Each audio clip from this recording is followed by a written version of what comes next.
Ay, magandang umaga sa inyong lahat. Ako'y nasaan? Ako'y nandito sa tinatawag na Bayhu Park. Okay, ito ay man-made park, of course. Ang ganda, mga bulaklak.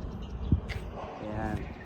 Okay, araw ng trabaho, bakit nandito? Lalakad-lakad, exercise.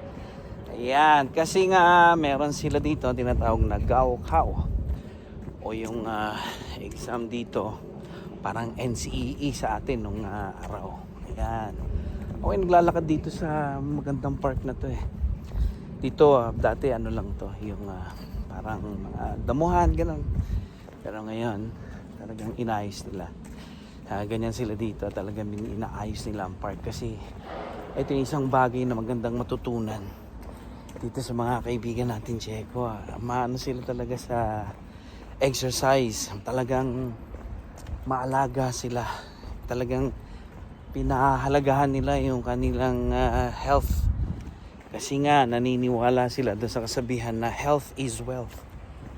So aanhin mo nga daw lahat ng yaman kung ang iyong katawan, pangangatawan at health ay wala rin naman, so useless. Tama rin naman, no? Kaya dito makikita mo people from all walks of life.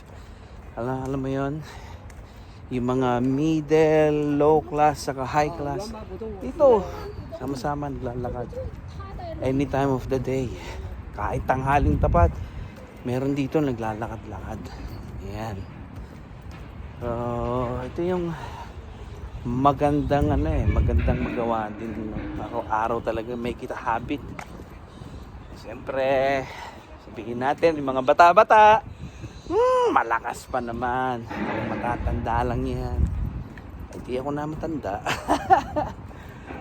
Oo, ayan. Ang sarap-sarap kaya maglakad. Brisk walking. Ang target lang naman is 20 minutes a day. Malaking bagay na yan. Every day. Ayan. Bukod sa pagsasayaw sa classroom, hindi naman dancing lesson ang ating tinuturo. Sayaw-sayaw sa mga bata, pampagana. Ayan, dito gaganda ng mga bulaklak. Ito tawag sa atin dito, alam ko, pitimini. Yung roses na yung kumpul-kumpul. Nag-try na kasi mainit din naman talaga. Itong mga araw na to, tag-init na rin.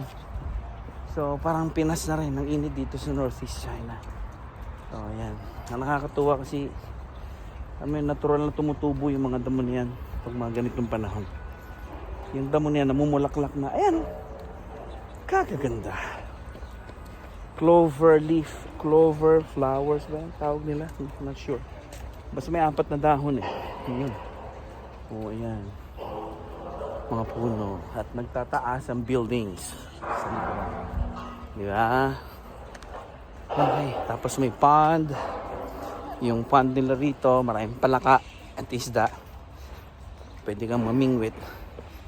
Iyon pag walang bantay.